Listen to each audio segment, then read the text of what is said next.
Fertiliser సంబంధించి important information ఇవ్వడానికి కోసం, అవేర్నెస్ క్రియేట్ చేయడానికి కోసం ఈ ప్రెస్ కాన్ఫరెన్స్ పిలవడం జరిగింది.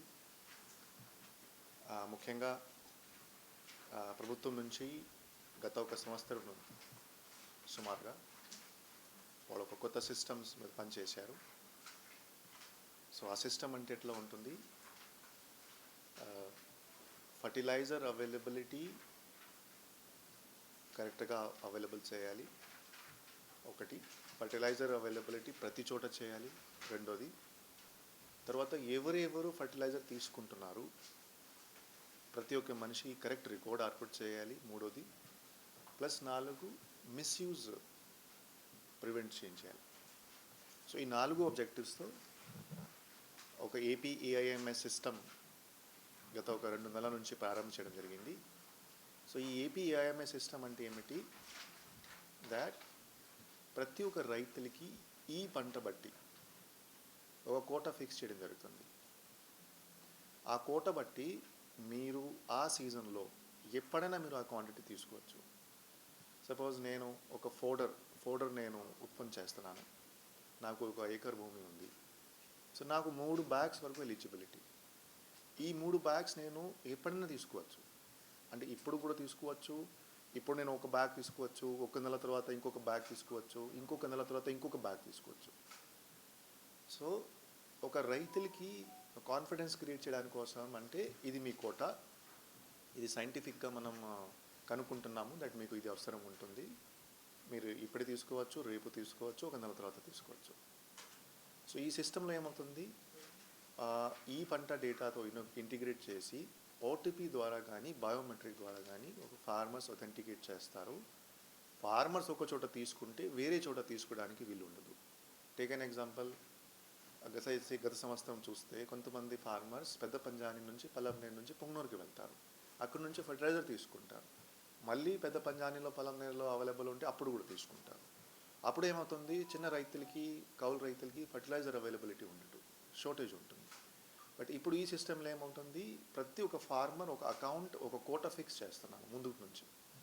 ఆ కోట ఫిక్స్ చేస్తే ప్రతి ఒక్క వ్యక్తికి ఒకసారి అవైలబిలిటీ ఉంటుంది. సో ఈ సిస్టంలో కొంచెం ఇంకా ఇంప్రూవ్డ్ సిస్టమ్. ఇది ఫస్ట్ పాయింట్. రెండోది, కొంతమంది ఫార్మర్స్ సపోజ్ ఈ పంటలో కవర్ కాకపోతే, సరే సార్ నేను చేస్తున్నాను, నేను 50 సెంట్ నాకు ఉంది, నాకు ఈ పంటలు నేను నమోదు కాలేదు ఒక టెక్నికల్ కారణంతో. అప్పుడు వాళ్ళు ఆర్ఎస్కే దగ్గరికి వెళ్ళి, ఆర్ఎస్కే ఇన్ఛార్జ్ దగ్గరికి వెళ్ళి అక్కడ ఒక ఎడిట్ ఆప్షన్ ఉంటుంది.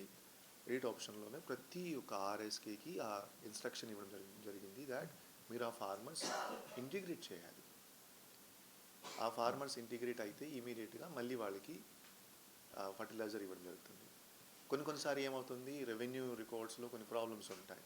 అంటే నా పేరు వెబ్లైన్లో లేదు ఒక కారణం వల్ల, ఆర్ సపోజ్ ఒక డిస్ప్యూట్ ఉంది, అదే ఆ ఫార్మర్ అంటే నాన్ వెబ్లైన్ డేటా. అప్పుడు కూడా ఏమవుతుంది, ఆ ఫార్మర్ ఆర్ఎస్కే దగ్గరికి వెళ్ళి మళ్ళీ ఈ పంటలో వెబ్లైన్ మ్యాండేటరీ కాదు, ఈ పంటలో వెబ్లైన్ మ్యాండేటరీ కాదు. అప్పుడు కూడా ఫార్మర్ ఆర్ఎస్కే దగ్గరికి వెళ్ళి ఈ పంటలో నమోదు చేస్తే ఇమీడియట్గా వాళ్ళు కూడా ఫర్టిలైజర్ ఇవ్వడం జరుగుతుంది. సో ఎవరు ఒక ఫార్మర్ మిగలకూడదు, ప్లస్ ఒక ఇన్జెన్యున్ వ్యక్తి ఈ సిస్టంలో రాకూడదు. ఈ 2 ఆబ్జెక్టివ్తో స్ట్రీమ్ లైన్ చేయడం జరిగింది. ఇప్పుడు ఖరీఫ్ సీజన్ మనకి స్టార్ట్ అవుతుంది. ఖరీఫ్ సీజన్లో చూస్తే సుమారుగా ఒక హిస్టారికల్ అనాలిసిస్ చూస్తే ఒక 20,000 మెట్రిక్ టన్ వరకు మన చిత్తూరు జిల్లాలో రిక్వైర్మెంట్ ఉంటుంది. 20,000 మెట్రిక్ టన్. ఈ 20,000 మెట్రిక్ టన్లో ఇప్పటి వరకు చూస్తే మన జిల్లాలో 7,000 మెట్రిక్ టన్ ఆల్రెడీ అవైలబుల్గానే ఉంది. డిమాండ్ కొంచెం తక్కువ, రెయిన్ఫాల్ కొంచెం తక్కువ పడింది, ఇప్పుడు డిమాండ్ తక్కువ ఉంది. కానీ ఇప్పటి వరకు కూడా 5,000 మెట్రిక్ టన్ రైతులు కొనగలిగారు, పర్చేస్ చేయగలిగారు. ఒక 19,000 రైతులు, ఈ నోట్స్ నేను మీకు ఇస్తాను, 19,422. ఇది ఒథెంటికేటెడ్ డేటా, ఎందుకంటే ఓటీపీ కానీ బయోమెట్రిక్ కానీ తీసుకున్నారు, ఆల్రెడీ రైతులు తీసుకున్నారు. సో ఎప్పుడైనా రైతులకి కావాలంటే రైతులు ఇమీడియట్గా ఎక్కడైనా వెళ్ళి తీసుకోవచ్చు.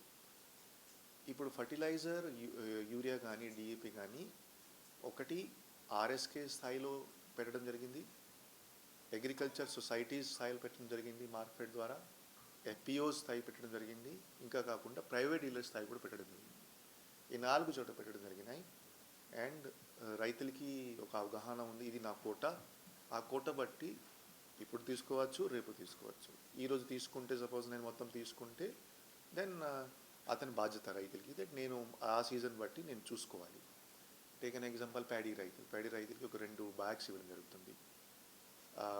ఫోడర్ రైట్స్ మన జిల్లాలో సుమారుగా 15,000 ఎకరాల పైన ఫోడర్ ఉంటుంది, ఎందుకంటే ఆవుల పాపులేషన్ ఎక్కువ కాబట్టి అక్కడ 3 బ్యాగ్ ఇవ్వడం జరుగుతుంది. ఈవెన్ మ్యాంగో ఫార్మర్స్ కూడా జనరల్గా మ్యాంగోలో తక్కువ ఫర్టిలైజర్స్ యూజ్ చేస్తారు, కానీ మ్యాంగో ఫార్మర్స్ కూడా 1 ఎకర్ బట్టి 1 కేజీ ఇవ్వడం జరిగింది. సో దాట్ ఎవరికి ఇబ్బంది ఉండకూడదు, ఎవరికి బేసిక్లీ ఆ ఫర్టిలైజర్ కానీ యూరియా కానీ అవైలబిలిటీ ఉండాలి. సో ఈ ఉద్దేశంతో ఈ కొత్త సిస్టమ్ పెట్టడం జరిగింది. ఈ కొత్త సిస్టంలో APAIMS ఒక యాప్ ద్వారా, ఒక సిస్టమ్ ద్వారా చేయడం జరుగుతుంది. దీంట్లో బోత్ ఈ పంట డేటా మరియు OTP ప్లస్ బయోమెట్రిక్ ఈ 2 సిస్టమ్ ఇంటిగ్రేట్ చేయడం జరిగినాయి. ఇప్పుడు మీరు చూస్తున్నారు ప్రతి చోట దాట్ ఎందుకు ఈ అన్నదాత సుఖీభావాలో మిస్యూజ్ జరగట్లేదు అంటే ఒక రైతులకి ఒకసారి వెళ్తుంది, తల్లికి ఏమన్నా చూస్తే ఎందుకు మిస్యూజ్ జరగట్లేదు, బికాజ్ ఒక ఫ్యామిలీకి ఒక్కసారి సబ్సిడీ వెళ్తుంది. సో ఇది కూడా సబ్సిడీ, యాక్చువల్గా చూస్తే యూరియా కూడా ఒక సబ్సిడీ ప్రోడక్ట్.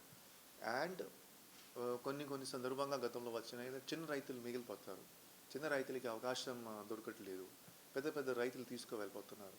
అటువంటి సందర్భంగా మనం చూసాం. కానీ ఇప్పుడు అందరికీ ఇది బేసిక్లీ ఒక ఫెసిలిటీ ఏర్పాటు చేయడం జరుగుతుంది. ఇంకా కాకుండా కొంతసారి ఏమవుతుందంటే కొంతమంది రైతులు బయట ఉంటారు, సపోజ్ వేరే ప్రాంతంలో ఉంటారు, విదేశంలో ఉంటారు, కానీ భూమిలో కల్టివేషన్ ఎవరు చేస్తారు, ఒక కౌలు రైతులు చేస్తారు, ఒక కల్టివేటర్ చేస్తారు. అప్పుడు పరిస్థితి ఏమిటి, అప్పుడు ఆ కౌలు రైతులు కూడా వెళ్ళొచ్చు, కల్టివేటర్ కూడా వెళ్ళొచ్చు, కానీ OTP ఆ రైతులకి వెళ్తుంది. అక్కడ కోఆర్డినేట్ చేసేస్తే OTP చెప్పగలిగితే ఇమీడియట్గా ఆ రైతులకి కూడా ఇవ్వడం జరుగుతుంది. అక్కడ ఎవరికి డినైల్ చేయట్లేదు, సార్ నేను నా దగ్గర భూమి రికార్డ్స్ లేదు, కానీ నేను ఒక 10 సంవత్సరం నుంచి భూమిలో కల్టివేట్ చేస్తున్నాను, నా పరిస్థితి ఏమిటి, ఎస్ మీరు కూడా రావచ్చు, మీరు కూడా తీసుకోవచ్చు. ఎవరు ఓనర్ ఉంటారు, ఎవరు వాళ్ళు OTP చెప్పాలి. ఓనర్ కానీ కల్టివేటర్ కానీ ఎవరైనా తీసుకోవచ్చు. సో ఒక భూమిలో పంట ఉంటే ఆ భూమి సంబంధించి ఫర్టిలైజర్ ఇచ్చిన బాధ్యత ప్రభుత్వంకి. సో ఇది పరంగా మనం ముందుకు వెళ్తున్నాము. సో గత 2 నెలల నుంచి ఇది వేగంగా సేల్స్ జరుగుతున్నాయి. గతంలో ఏప్రిల్లోనే మేలో కొన్ని ఇష్యూస్ వచ్చినాయి, అప్పుడు గవర్నమెంట్ ఆ ఇష్యూస్ రిజాల్వ్ చేసేసి ముందుకు వెళ్ళింది. తర్వాత కొన్ని రైతుల నుంచి కూడా సజెషన్స్ వచ్చినాయి, సార్ మీరు ఫోడర్ క్వాంటిటీ పెంచేయండి, అప్పుడు ఇది పెంచడం జరిగింది. సో ఇది ఈ సంవత్సరం ఈ పద్ధతి పరంగా వెళ్తాము. అండ్ ఎప్పుడైనా ఏమైనా రైతులకి ఇబ్బంది వస్తే, ఇప్పుడు పీక్ సీజన్ కాలేదు కాబట్టి ఆగస్టు చివరి సెప్టెంబర్లో మనకి పీక్ సీజన్ వస్తుంది, అప్పుడు ఒక కంట్రోల్ రూమ్ కూడా ఏర్పాటు చేస్తాము. ఆ కంట్రోల్ రూమ్లో రైతులకి ఏమైనా ఇబ్బంది వస్తే మనం ఆ పరిష్కారం చేస్తాము. సో ఫీడ్బ్యాక్స్ అంటే ఏమేమి వస్తున్నాయి మనకి, కొన్నిసారి సార్ OTPలో రావడానికి సమస్య ఉంటుంది, అప్పుడు మనం బయోమెట్రిక్స్ కూడా ఇన్స్టాల్ చేసేసాము. సో బయోమెట్రిక్స్ ద్వారా చేసుకోవచ్చు. కొన్ని సందర్భంగా అంటే ఈ ప్రైవేట్ డీలర్స్ ఎక్కువ ఛార్జ్ చేస్తున్నారు, ఎందుకంటే వాళ్ళకి ట్రాన్స్పోర్టేషన్ ఎక్కువ వస్తుంది, వాళ్ళు ఎక్కువ రూపాయలు తీసుకుంటున్నారు. అప్పుడు అటువంటి ప్రైవేట్ డీలర్స్ కూడా కౌన్సిలింగ్ చేస్తున్నాము, ఇది కరెక్ట్ కాదు, ఎందుకంటే మీ లైసెన్స్ క్యాన్సిల్ అవ్వచ్చు, మీకు షో కోర్స్ నోటీస్ వెళ్ళొచ్చు, ప్రభుత్వం ఇచ్చిన ప్రైస్ పరంగానే మీరు వెళ్ళాలి, ఎందుకంటే ఇది ప్రాఫిట్ బిజినెస్ కాబట్టి ఇది నడిపించడం లేదు, ఇది ఒక సోషల్ వెల్ఫేర్ పద్ధతి పరంగా వెళ్తున్నాము. సో ఈ 2 సమస్య వేరే జిల్లాలో వచ్చినాయి. ఇప్పుడు మన జిల్లాలో అటువంటి కంప్లైంట్స్ రాలేదు, కానీ రావచ్చు, అప్పుడు మనం చర్యలు కూడా తీసుకుంటాము. సో 19,000 మెట్రిక్ టన్ రిక్వైర్మెంట్ ఉంటే మన దగ్గర ఆల్రెడీ 7,000 మెట్రిక్ టన్ పొజిషన్ చేయడం జరిగింది. ఇది ప్రతి వీక్ ఒక రిక్వైర్మెంట్ తీసుకుంటున్నాము. సో వీక్లీ రిక్వైర్మెంట్ బట్టి అక్కడ పొజిషనింగ్ చేయడం జరుగుతుంది. డిసెంబర్ జనవరి నుంచి కొంచెం ఫర్టిలైజర్ సప్లై పెంచగలిగాము, ఎందుకంటే నెగటివ్ న్యూస్ కూడా వచ్చినాయి, కానీ తక్కువ వచ్చినాయి. సో కొంచెం సప్లై కూడా పెంచగలిగాము. అండ్ ఈ ఫర్టిలైజర్స్ ఈ ఖరీఫ్ సీజన్లో సప్లై సైడ్ మీద కూడా పనిచేస్తాము. సో ఇది ఒక ఇంపార్టెంట్ సిస్టమ్. ఇంకా కాకుండా APIMS ఒక యాప్ కూడా ఉంది, ఇది ప్రతి రైతుల ఫోన్లో ఇన్స్టాల్ చేస్తున్నాము, మీరు కూడా ఇన్స్టాల్ చేసుకోవచ్చు. ఈ యాప్లో ఏమిటి, ఈ యాప్లో మీకు రెయిన్ఫాల్ ఎప్పుడు పడుతుంది, ప్లస్ సిచ్యువేషన్ ఏమిటి, టెంపరేచర్ సిచ్యువేషన్ ఏమిటి, డ్రై సీజన్స్, రెయిన్ఫాల్ సీజన్ ఎప్పుడు ఉంటుంది, ఈవెన్ మీరు సోయిల్